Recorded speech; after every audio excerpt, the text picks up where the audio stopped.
If you embrace rejection and make rejection a metric of success, so how much did you put yourself out there? How much did you apply for? How much did you push to grow? What are you doing? It doesn't matter if you get rejected. It doesn't matter if you submit something for publication or you apply for a job. None of that matters. What matters is that you're putting the effort towards your goals. And I think, using rejection as a metric of success. And also, if I can go back in time, I would read this book, Mindset by Carol Dweck. It was one of the best books I read, but I read it quite late in life.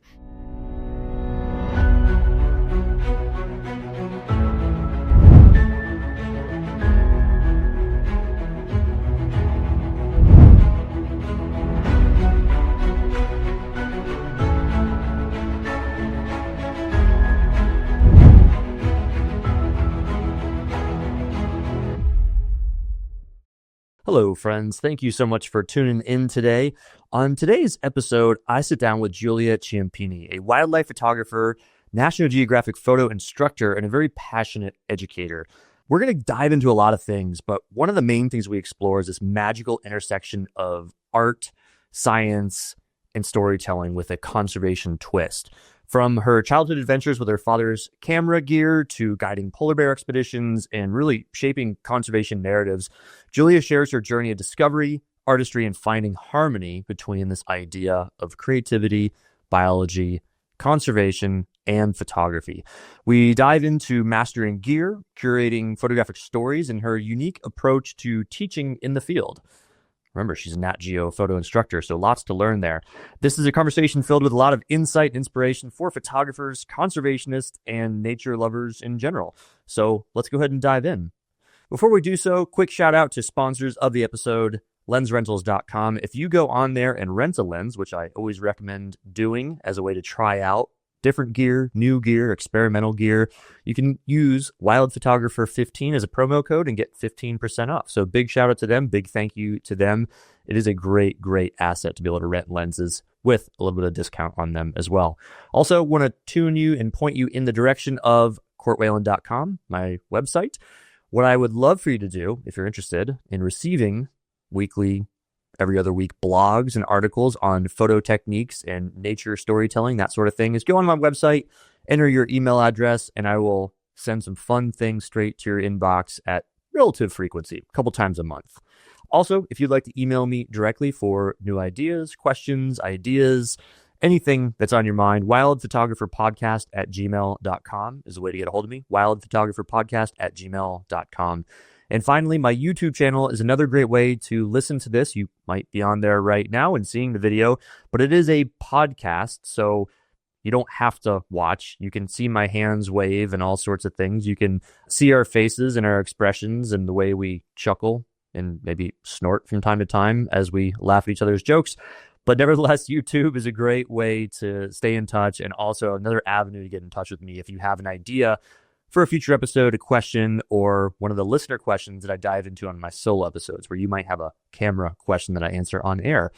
Without further ado, let's get into my conversation with Giulia. So I listened to a webinar you did recently, and you have this fascinating distinction between simply documenting something you see versus the artistic eye in creating something beautiful photographically.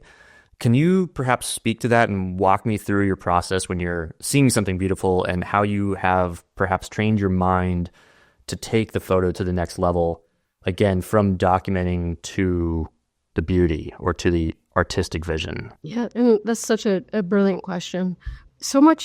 Photograph can so much be like a poem. And so you can capture the essence of your subject, whether it's a place, a person, an animal. There's this essence that subject has. And if you can, as a photographer, you have all these tools with you. You have light, you have mood, composition, color.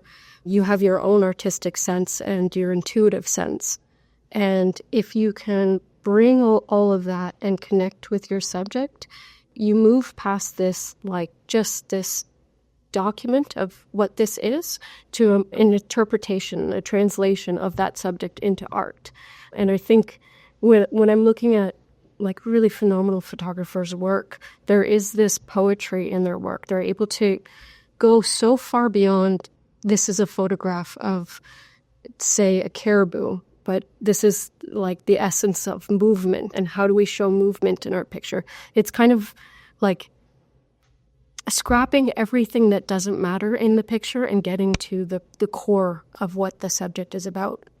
And so I think as a photographer, if part of being able to do that or part of getting to that is being so comfortable with your gear, that analytical side of you where you're thinking, what f-stop should I be at? What shutter speed should I be at?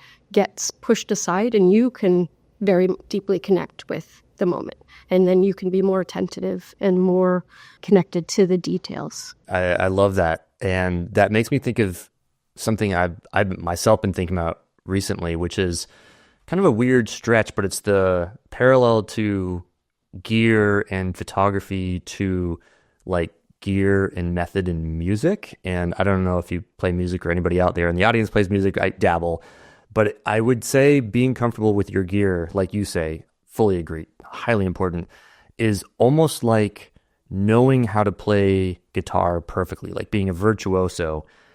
That's knowing your gear, but then knowing the song you want to play, like the vision in your head of like, oh, this would be really cool if we, did such and such, like not having any barrier to entry with making your fingers move and understanding the theory behind music, but just the creation aspect. I think that's kind of what it is once you get really good with your camera gear and have this scene before you, you know exactly what you want to do with it. And it takes very, very little effort to translate that into the actual actions of your hands, of the gear itself, of the instrument, so to speak.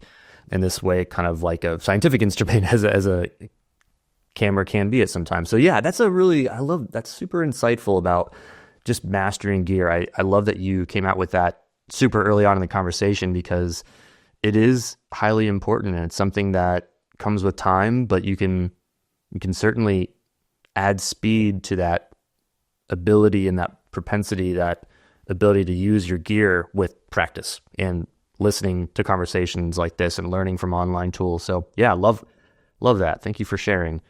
It's so interesting that you're comparing this to music and how the removal of barriers allows that flow of the artistic voice.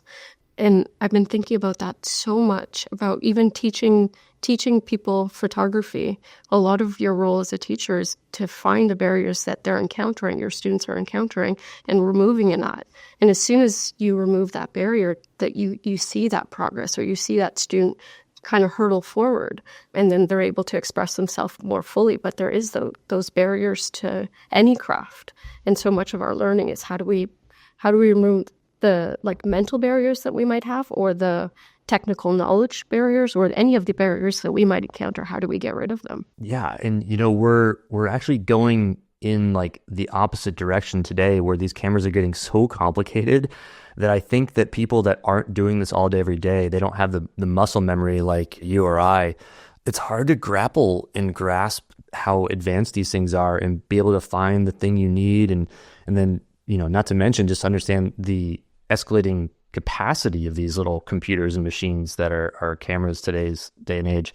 So yeah, it's a super interesting analogy there. And it just goes to show you that, gear and understanding the technicalities is ultra important. It sounds like a little unromantic to say, because in some ways photography is just a beautiful, pure art form. And you think, oh gosh, well, understanding, how to use these little computers and even photoshopping, which is a big part of everything today, but understanding, oh, well, if I could just set the white balance and all these 18 other things. But at the end of the day, I mean, if you're a painter, you got to know your paintbrush pretty well, and your palette and your color spectrum and how to mix colors. And it's really quite similar. So yes, if there's a key takeaway this early in the conversation, know your gear, know the technical side of it, because then that allows you to more easily, more readily express the art side of it. Beautiful. 100%. Cool. So Giulia, I know you as a photo guide in Churchill. We met, I think, a couple of years ago, up leading polar bear trips up there. But you're also a National Geographic photo instructor aboard expedition vessels with Lindblad Expeditions and perhaps others. I'm not sure about that. But can you tell me a little bit about that aspect of your photographic journey and maybe a little bit about your approach to hands-on photo instruction in the field? And while I'd love for you to kind of cover both the land side that we do with our trips in Churchill and polar bears, but I'm especially personally curious about the expedition vessel side, how that comes to be, like how it's similar, how it's different, what the style is, et cetera. So yeah. That's a wonderful question. It's funny, the first time I ever did a very immersive photography experience, it was taking young students, high school and college age students, to Panama. And we did a photography program there. And I think that set a stage for all the work that I do now. And so essentially we would do these photography lessons and then immediately go into the field and practice these concepts. So for example, you'd learn about shutter speed, and then that afternoon, we'd go out surfing. Half the students would photograph the surfing and half the students would go surfing, and then they'd switch. So they can practice creative techniques with surfing, shutter speed and surfing.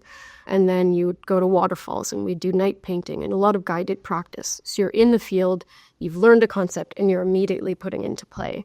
And I find my work with NatGeo and my work with Lindblad kind of draws on that passion, that approach where it might be a little bit different, but you share a technique or you share a way of thinking with students, and then immediately right away they have this immersive experience where they can practice what they've learned and then get feedback on what they've done. Look at this image, what can I do to improve it? But during that moment of creation, I think it's so much better if you're like the photographer is in the moment and not judging what they're doing. They're just in the moment creating, and then after the fact kind of coming around and say, what can I do better, or what other things can I utilize in a moment like this? So the ship-based expeditions are different in a few senses. We often do maybe 2 or 3 expeditions in a day. So we'll do like a hike or a zodiac ride or something from the ship, and then kind of immediately after those few expeditions, we'll come as a big group and gather together and do what's known as recaps, and these short little presentations about techniques or things that the group saw and experienced that day. And then I think the one thing both experiences are missing, if I'm going to look critically at both, is just that moment of guests, I'm going to say this strangely, but kind of being forced to create a portfolio or being forced to create a body of work as a result of their experience. And then that kind of round table discussion about that work. Yeah, that's interesting. Do you ever, so you said that might be missing. Do you ever work with guests in the post-processing and image selection or culling aspect of things? Is that something you might work with? I imagine a little bit easier on boat-based expeditions just because you're not moving around so much. You come back to the same place every night, and there's a bit of downtime, and there's no transportation needed, so you can, head to the lounge after dinner and work for 5 minutes, etc. Is that something you've done on trips? Yeah, absolutely. So we'll do it more like office hour style. So if anyone guest has questions or wants to go through their own process, they'll come around and we'll do things. But I love that. And it's very valuable because you get to actually see how a particular photographer they're working on, where they are, how you can help them. But I think that the community element of like, let's do this together and let's learn from one another, that you often find in a more formal academic setting, I think that would be a wonderful thing to bring in, even like a night of critiques, because I always found that to be a powerful place of learning if it's done in a constructive way. What are some of the more common trends or common surprises maybe guests realize upon going through their images with you? Like what are they taking away from it that you may be, or they may be a little bit surprised about, like, oh, I never really thought about things this way. Obviously, everything's very subjective, but wondering if there's any specific stories that stand out or even just trends throughout the years where this is where guests seem to have the biggest learning moments while doing that exercise. That's a really great question. I think what I'm seeing, or at least where my mind is as an instructor, is taking photographers from taking a great image, like one powerful, great image, and how can we, instead of just having one image, how can we use a collection of images to tell stories and to say more and to show more of artistic voice and style? And so helping photographers to kind of see beyond any one image and see themselves as artists through that process. And I think because I'm focused on that, that's something I share frequently. And so seeing students now, like they'll come with an image or two that are really great, and then a few days later they'll come with more of a body of work and say, oh, this image connects to this one, and through these two images I'm able to say these things. And that's really nice because they start to see themselves as storytellers more than simply photographers. And I think both are profoundly valuable, but understanding that there's so many deeper layers that we can take this art form towards is quite lovely. Love that. Giulia, what is the Giulia Ciampini photo style? And why? Maybe not necessarily why, but what is your photo style? I mean, I think that's something that I'm personally quite obsessed isn't the right word, but I'm just so intrigued because every photographer has their own style. There's infinite styles. And it is something that I really advise my guests, my listeners, my people to kind of define and try to pick early on. I just noticed my style personally changing over the years and wishing I would have been a little bit more deliberate and intentional about picking that style early on and sticking with it. But at the same time, there are new advances in Photoshop, new advances in cameras, so changing is okay. But yeah, how do you feel about that in terms of, should we pick a style? Do you have an innate style? Is there something you've procured or developed with that style? And yeah, tell me all about it. That's interesting. I feel like you reflecting on your style changing is a beautiful thing because it's going to evolve with you as an artist, right? And so who you were 20 years ago, 15 years ago, 10 years ago, even last year or 2 weeks ago is going to change. And so because your photographs are a reflection of who you are, they're inevitably going to change. There's no way to keep a style consistent, I think. But I think what you value, what you're drawn to, what you are inspired by, stays a little bit more consistent. I find it very hard to kind of pin down my own style, especially because like the things that I photographed in my life have changed so much from, weddings and families to jiu-jitsu, to wildlife, to birds, to whatever, like documentary work, to branding work. I've done a full range, but there are threads that kind of run through all of the different type of work that I do. Just as a strange story, I also find this fascinating, this concept of style. And I find it interesting to look at a photographer and see what about their personality is reflected in their work.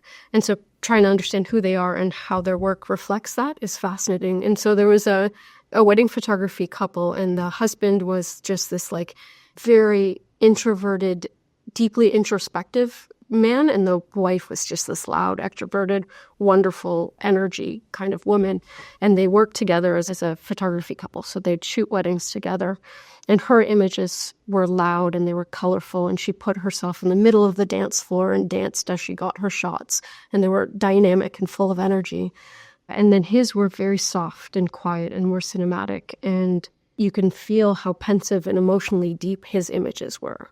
And so they both had their styles reflecting their personalities, but together they created these beautiful albums that kind of spanned the depth, like spanned the range. They were more holistic as a result of who they were. I know for me, I really appreciate images that are maybe emotionally more evocative. I like dynamic images, a lot of movement, a lot of feeling. I love when a photographer can like almost take your hand and pull you into the scene with them, like when you feel like you're in the image with the photographer. But I do find defining my own style challenging.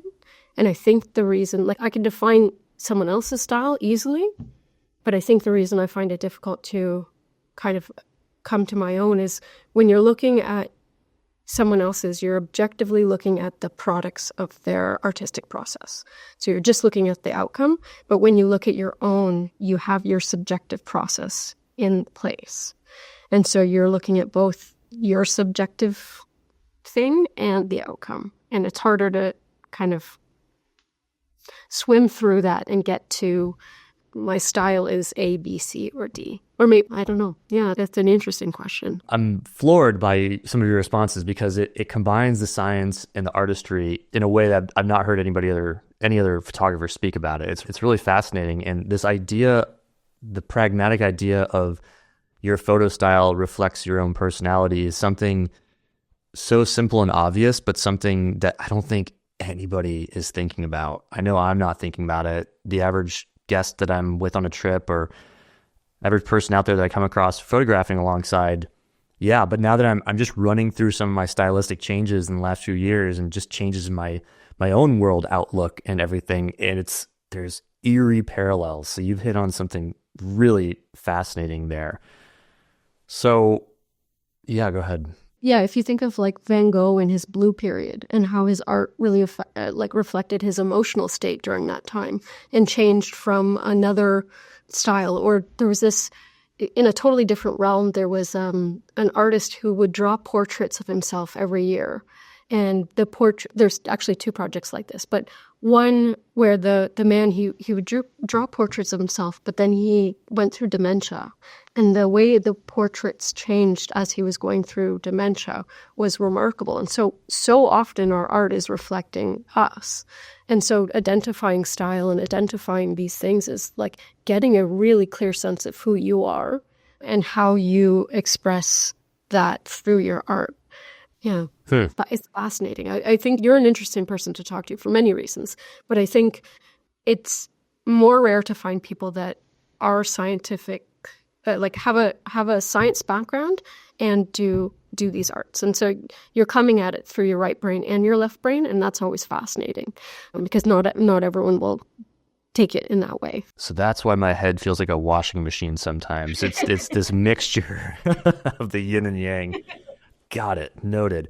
Okay, so Giulia, I want to go back to style on a little bit more of like a empirical sense. Like I do want to hear how you define your own style, not so much in like the style of like how do you approach a photograph or what do you look for or what photos aren't you taking versus those that you take oodles of, but more like your finished product. And I'll give you an example. Like my photo style right now is kind of this combination of bold colors, kind of sort of contrasty, but not over contrast, but also very, very simple in using kind of strong differences of light and dark, or going to the opposite end of just extremely even lighting. So like I kind of like to play both sides. I'm just wondering if you could, again, kind of observe your own photographs, how would you describe them in terms of the colors, the light, all those kind of more digital nuances that, of course, all come together in this beautifully artistic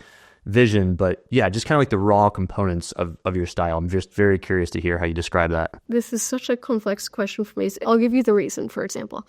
In Panama and Colombia, I would say I'm so drawn to bright and colorful and loud and expressive. Movement is a big thing.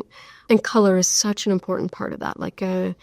But then you go to the Arctic, right? You go to Svalbard and it doesn't exist in that same way. And so you still may play with the color palette and you still may play with the meaning behind each color and kind of pulling together that way. But color is not the same. And so it like where I am has dictated how I'm shooting in some ways. But I would say a thread that runs through is maybe maybe stylistically, I'm more drawn to using longer lenses. So I love that like compressed and intimate feel through the longer lenses. I would find my images tend to be drawn to details more than any kind of extreme wide perspectives. I really am drawn to like detail in moment. Light is such a huge component, and any time that I can play with light in a creative way or color in a creative way, that's going to be at the forefront. Beyond that, I think it's pretty. Like I go through my portfolio and I sometimes I find it very hard to create cohesive bodies of work but then I've had people say like stylistically, these are your photographs. Like I could tell they're from you based on how you see. So maybe it's just the way I'm struggling with doing that for myself. Well, we're going to come back to more on this because I want to hear a little bit more about like kind of your editing, Photoshop style and workflow, or I shouldn't use the word style anymore. We're past that, but your photoshopping techniques. But yeah, my takeaway from that, observe your own style. I think you're kind of explaining how you are adaptable to your environment. You're infinitely adaptable, like a good biologist. So kudos to that. That's fantastic. I want to kind of come back to something you said before, well, a few times, which is a big part of your career and your life, which is kind of like lifestyle photography, portraits, weddings. It sounded like you said jiu-jitsu. I have to say I just did jiu-jitsu for the first time in my life the other day, and like my wrist is aching, my throat is still like bruised from getting choked out. Yeah, I don't know if it's for me, but I might stick with it, or yeah, who knows. Anyway, that's an aside. Do you do jujitsu? I do, and like for the first, I haven't done it since COVID, but I was doing it very regularly, and I'd come home and like my body would be bruised. Everyone thought maybe not the greatest thoughts, but it was all from jiu-jitsu, and I think it's one of the best sports in the world, and I stick with it. It is amazing. It's so funny because, like, I went into this hearing from friends that do it, and talking about how it's this wonderfully cerebral thing, and I'm going into it being like, yeah, no, it does sound kind of like a puzzle, and we're totally going off script here. We're deviating from photography, but we're going to come back very soon, folks. We just need to talk about getting beat up, but yeah, like I guess it just didn't occur to me that you were like fully trying to basically beat the other person up. No striking, but like you're going to take them down. And yeah, I was not expecting that, but nevertheless, like, I'm just going in on like a Tuesday before work, like, yeah, I'm just going to go get a good sweat on. It's like, no, I just got like thrown to the mat, tossed around, choked out. Like, okay, that's like, tell me that will help you in every single aspect of your life, because if you can keep your cool in that situation, you can keep your cool in any situation. And it is so much that creative problem solving. I think you would love, like, keep going to get beaten up, enjoy it.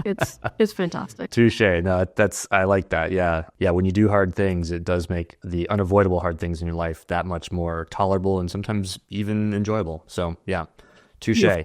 But anyway, where I was going with that is you said you photographed jiu-jitsu, and I'm just going to ask I'll be quick with this question because I feel like I've lost half my audience at this point, but what lessons do you take between the worlds of photographing landscapes and wildlife and travel, that part of your career, and the portrait wedding photographer, either direction or both directions or just one? Like, what lessons have you learned from the field that gets you into portrait photography and vice versa? That's really great. With portrait photography, it can get boring relatively quickly in the sense that if you treat every client like they're the same person and you're doing the same thing over and over again, you've kind of missed the point. So with portrait photography, it was like, how can I get to know this family, and how is this family unique compared to this one or this one? How is this wedding day special?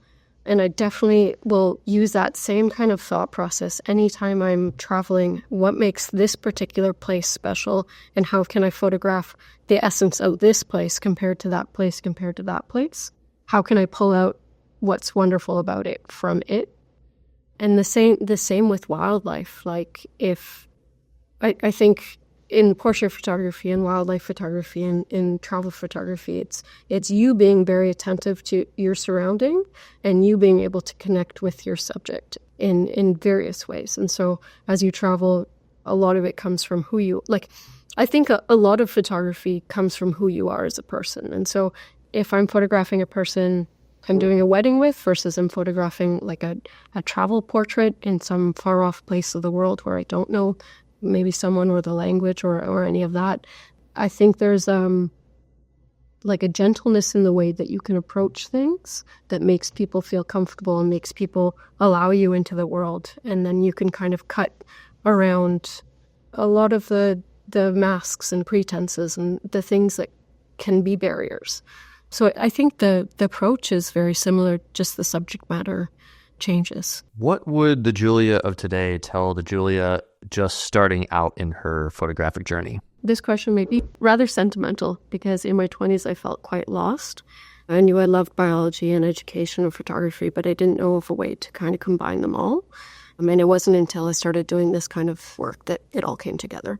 So I think back to that like 20-year-old self, and if I could tell her any one thing, is things will happen if you make them happen. But if you embrace rejection and make rejection a metric of success, so how much did you put yourself out there? How much did you apply for? How much did you push to grow? What are you doing? It doesn't matter if you get rejected. It doesn't matter if you submit something for publication or you like apply for a job. None of that matters. What matters is that you're putting the effort towards your goals. And I think, yeah, using rejection as a metric of success. And also, if I can go back in time, I would read this book, Mindset, by Carol Dweck. It was one of the best books I read, but I read it quite late in life. Do you also have it? I was going through your... Here we go.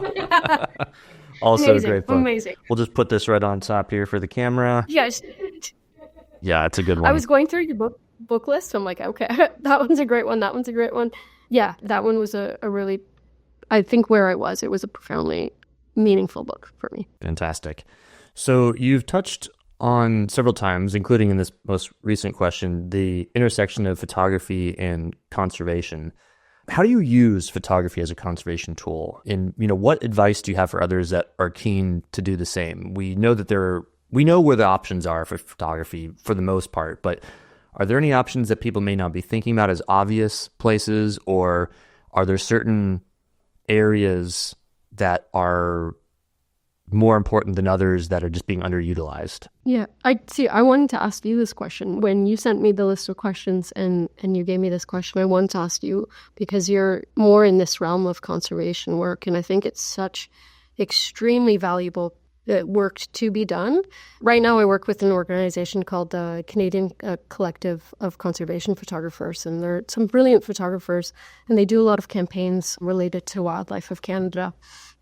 And also I find with myself, I intentionally chosen to work with organizations like NatHab or Lindblad that have conservation as at a forefront.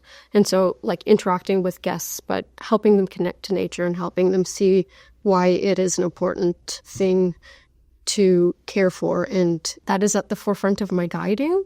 But what I would love to do with my own self and my own work is when I am at home, I'd love to tell more conservation stories. And so I'd love to be able to work with particular organizations and bring that skill set to them. I just haven't had a chance to kind of figure that component out. But if you can align yourself with organizations whose values mirror your own and you can support them with your creative voice and creative gift, oftentimes the images can help promote change. And I think one thing that I do that is fairly unique in the world of wildlife photographers is I do have such a background in portrait photography. And there's this study about images that are impactful for conservation photography. And they looked at, yes, beautiful images of wildlife and beautiful images of ecosystems are important. But if you can show the human connection to these places, if you can show how humans are interacting and helping and showcase more of those stories, you have this vehicle that your viewer can now connect to the human part of it, and then they can get more involved. And so I think that's there's something in that. There are so many ways to do this, and part of the reason I ask this with almost every guest is that I'm just curious what the other options are out there. I kind of know what, submitting them to conservation organizations and magazines and newsletters, and you can do your own storytelling on social media and putting in some conservation tidbits that you've learned from the trip while you're taking the photograph. But you hit on something here that is really quite interesting, and it's telling the deeper story. And I think that is one thing, if people wish to intersect conservation and photography and do so in a more powerful way, starting with their next photographic outing, it's to, maybe sacrifice the classic portrait of the lion that, frankly, everybody has in you're going to see dozens of lions in the course of an African safari. So maybe that one time you sacrifice that classic portrait and instead you photograph the reaction of your guide as he or she is looking at it and then kind of telling the story. Instead, you put your ultra wide angle lens on and photograph the entire vehicle with everybody in it enamored and obsessed with this photo and telling that behind the scenes story. And I think that's something that it's really hard for people to do because you've spent a lot of time getting there and paid a lot of money to get there, and you want that photo. You have this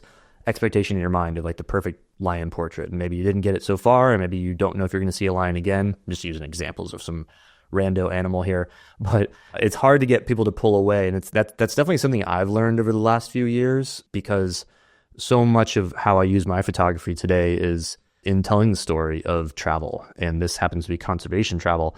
And so oftentimes when I'm in front of the most extraordinary sighting, I switch my lens out from telephoto to a wide angle and photograph the photographers or photograph the observers or, photograph what the entire scene looked like a wildlife and landscape shot. And then the other thing that I'll say is that, when people are faced with this question, it is always a quality versus quantity thing. you can have really, really extraordinary photographs, and you won't need to search very hard, or you won't need to put them in a lot of places for them to have, a certain amount of impact. But that sometimes can be a lifetime of work. Sometimes that can be having to be a pro photographer or someone that travels 250 days a year like you do. But for other people, sometimes, if you don't have those photos that are truly otherworldly in terms of their quality, one of a kind, truly one of a kind, it is a quantity thing. It's, how can you take those 50 photos that you selected as the best of the best from your trip and post them every day on social media with a conservation tidbit, or, not every day, but every week, whatever you think. And then it turns into a quantity thing. So yeah, I certainly don't have the answer. I think it's trial and error. I think it's learning from others and experimenting. And a lot of it's finding your own path through, right? But hence why I ask each and every person that question. I would like to get better at it as well. I feel like so much of this is bushwhacking. Yeah. Like, because it's an individual process, you're in the field and you're just hacking your own way forward, and other people are doing similar, and you're figuring it out as you go. But I think you hit on a lot of like really important things there. For example, like with polar bear season, it is so phenomenal to be able to photograph like a beautiful polar bear in their environment. But then the reactions of their guests, a guest who has been waiting to see that polar bear for their entire life and has done so much to get to this trip, and like to take 1 second and look at the tears that are streaming down their face because it's been such a moving experience for them. If they're more connected, if you can show how connected, like I think a lot of our issues that exist right now is because we are disconnected from nature. And I think one of the powerful tools we have as a photographer is really helping people connect to the natural world. And so I find even when I'm guiding, if there's this one-of-a-kind experience where a bear is coming up to the rover and being with us, I try to be as quiet as possible so that each person can really engage and be present and connect to that experience. Because they're like, if I describe the bear's behavior in the moment, that's great and that's wonderful, but I'm taking them out of that moment. So how can we do all our photography stuff before and after and allow the people to connect with their experience? And I think that's a part of it that I'm like, there's a nuance there that I'm figuring out slowly as a guide. So I know hopefully have a lot of young aspiring photographers in the audience. And what is a lesson that you would like to teach aspiring nature and wildlife photographers? This is a strange example, but one of my first contracts with Lindblad, I sat beside the editor of National Geographic Travel, and he was there as an expert and to be part of the trip as a cultural expert. And we were sitting for dinner, and it was my very first trip, and he was saying, like, and this man is like published all kinds. He's a brilliant writer. He's written so many books. He's the editor of National Geographic Travel. He's like right up there. And he said, like, I don't know why they've chosen me to do this thing. And so he was feeling that like sense of imposter syndrome. And I think if I were to talk to any young photographer, it's like you are going to encounter so many things in your journey throughout your life. You're going to encounter like imposter syndrome and doubt and anxiety, and you're going to feel overwhelmed, and you're going to have all these experiences. But these are human problems. They're not you specific problems, especially if you're going into that like more artistic side. These are just human problems. And so you'll feel them regularly. They don't go away. But the great thing is they're not you problems. And so it is very much a sign that you're doing something, pushing past your boundaries, and that's a great thing. And so as you go through this journey, you're going to encounter a lot of success and a lot of failure, and that's all part of it. And it's exciting. Oh, that's beautiful. I love that. Okay, last question here before we get into talking about gear, which I always love to nerd out on. And I know you're a fellow Canon user, and for whatever reason, I don't encounter a ton of those these days, although they are an extraordinary platform that I'm still very happy with. But before that, how do you approach post-processing? And I'm going to keep that kind of ambiguous, because you can talk about however you'd like, if it's more of a stylistic thing or more of a workflow thing. Yeah, how do you approach it? Yeah, really great. I love post-processing. I think it's as a strange Italian analogy, when you're shooting, you're collecting good ingredients. When you're post-processing, you get to make the meal. And the better your ingredients, the better your meal. So while you're shooting, you're getting the most beautiful file you can, solid exposure, perfect focus, whatever it is that you're looking for, getting it right in camera. And then you get to go home and really enjoy the process of editing. And for me, I'll put on a fire, I'll put on a murder mystery or a documentary and just like spend an evening working with my images. One thing that has helped me quite a bit is rating the images in camera beforehand so that when I throw my images into Lightroom, I can just immediately select for my 1s or my 3s. I'll rate them like a decent image is 1 and a 3 is kind of a more outstanding image, one I want to spend more time with. And I just pull all the images into Lightroom and then I can just immediately select for those images and kind of ignore all the rest. And the data is there in the photo itself? Yeah. So like what you rate on your camera will translate right into Interesting. Lightroom. Fantastic. Yeah. It saves me from overwhelm, though you do still have to like download everything. But there might be a way to download just your 1s or just your 3s. Like for the editing itself, I do find I like to keep things as timeless as possible. So I've never been one for trends with wedding photography. You'd find like every year there was a new trend and you could tell immediately when the image was taken. Like I'd rather my images kind of like you don't know what year they were taken. It's just a decent photograph of this thing. But it'll be like minor corrections, white balance, spot removal, kind of making a raw file a little bit more punchy. And then what I would like to spend a lot more time doing is kind of curating my images down to the best and then making cohesive bodies of work, cohesive stories or cohesive bodies. I think that's where my brain is at lately. But really taking my time with the editing process, it's fun. It's really joyful. And so part of your organization is not just having the, Churchill 2024 album, but you're actually pulling out photos and creating bodies of work that might be Arctic landscapes or bears in fall. Is that what you mean? Yeah, it's interesting because I think about like what is the purpose of an image? So is it going to live on my website? Is it going to go to social media? Is it going to do any of these things? And one of the things that I have on the back of the mind is this just like you have to update your website. It's been 2 years. You've done 50 trips. You haven't updated your website in a very, very long time. Update your website. And so I'm trying to think of like what type of work do I want to do in the future? And what kind of work do I have that reflects that work that I want to do in the future, and then create work based on that. And so things like Arctic travel, for example, I'm doing a lot more travel in the north. And so like I'd love to get up to do the Northwest Passage or the high Canadian Arctic. And so can I pull together all my images from Svalbard and northern Canada, Churchill, all these different Arctic kind of ecosystems and pull that together in a cohesive body, which is not easy. How do you decide what photos get that elevated status? I think part of it is instinctual. Part of it is like there's something about this photograph that feels magical in some way. But like you and I were just discussing a few days ago with the photography contest at NatHab, what makes a great image a great image? And you have to like, it has to be technically sound. There has to be some thought of composition and some arrangement that the photographer has made to create a good image. And then there's that artistic quality and voice. And so there's all these different components you kind of go through.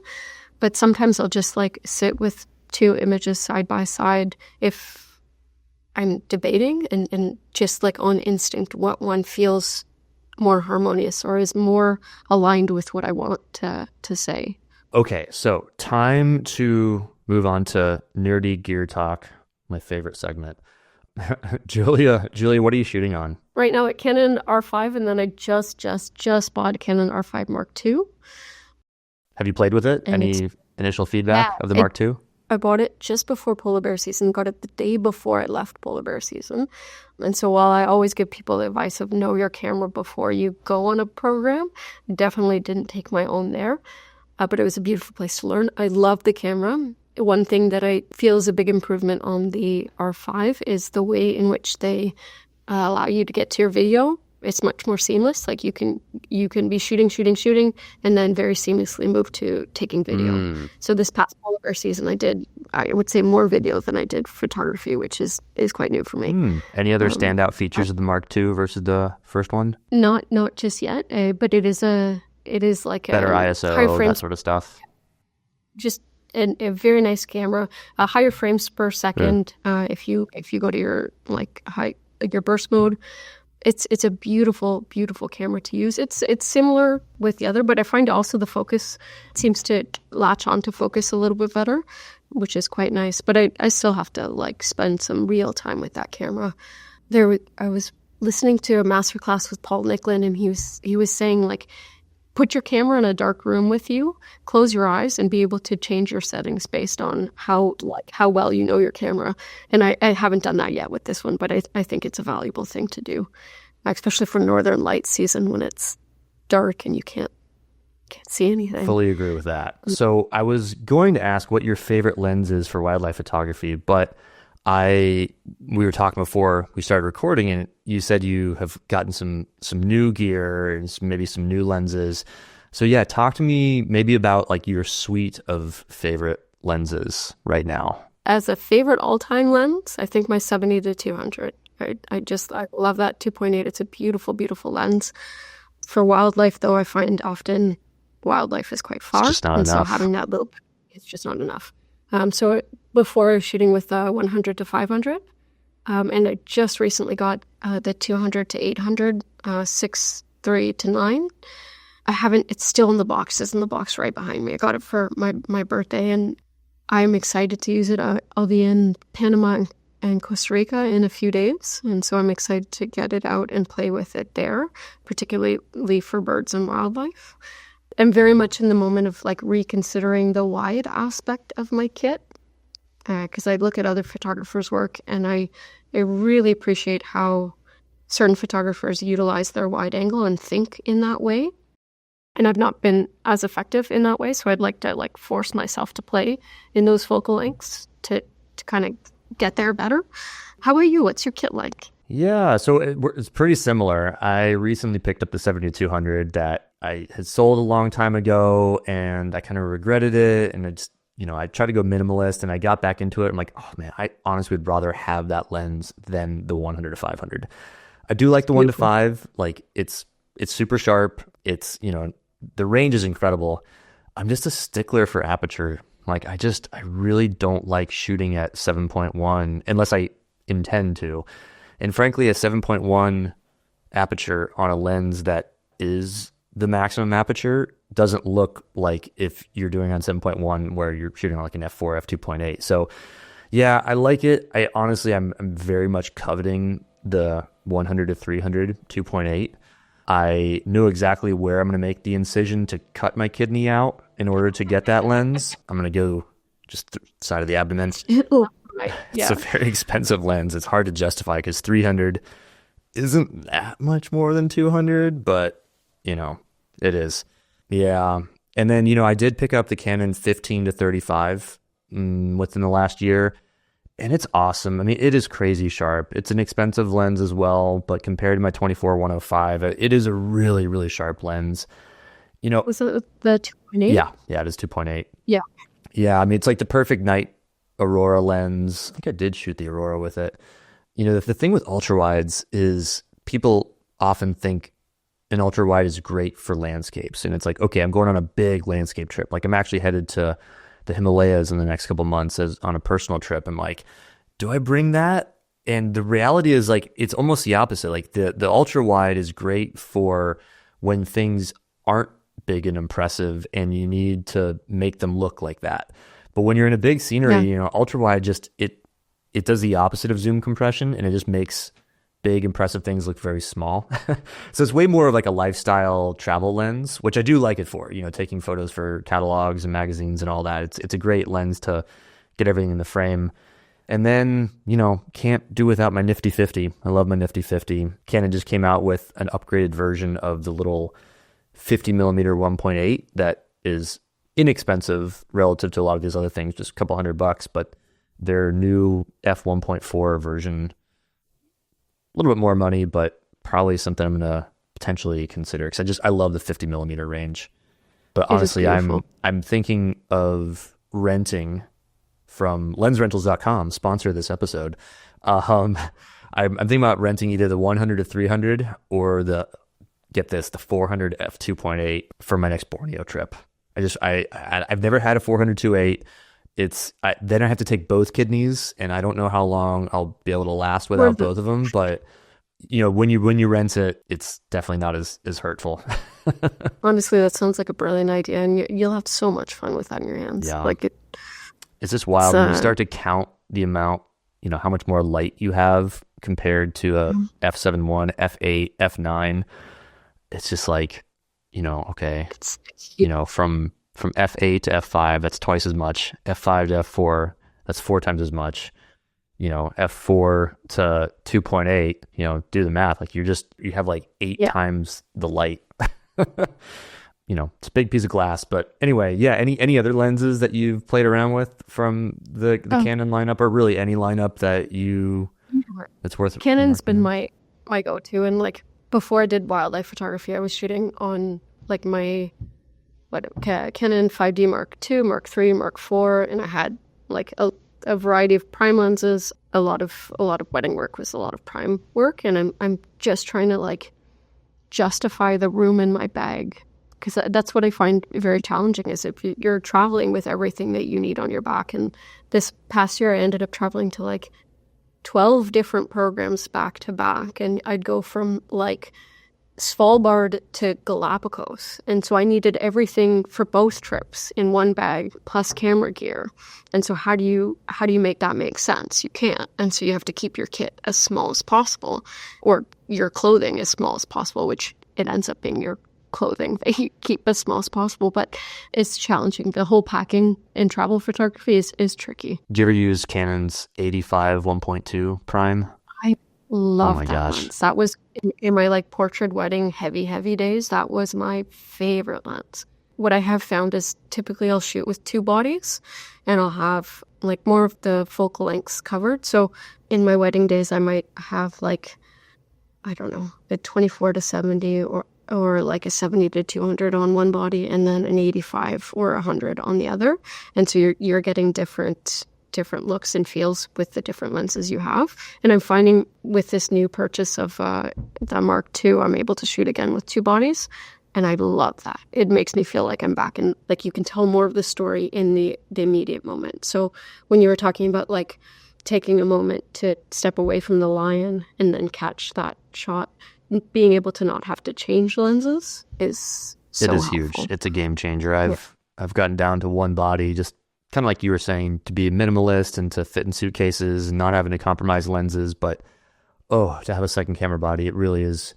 You truly double your shots. I mean, you end up getting twice as many photos, twice as much diversity. It's a great one. I've been thinking a lot of like, if you're in the field for 8 hours, but the only shot you're taking is the same shot over and over and over again, you're basically in the field for 5 minutes, right? So if you can come at any situation and really expand that breadth and that range, you're getting more from it. You get a richer experience as a result.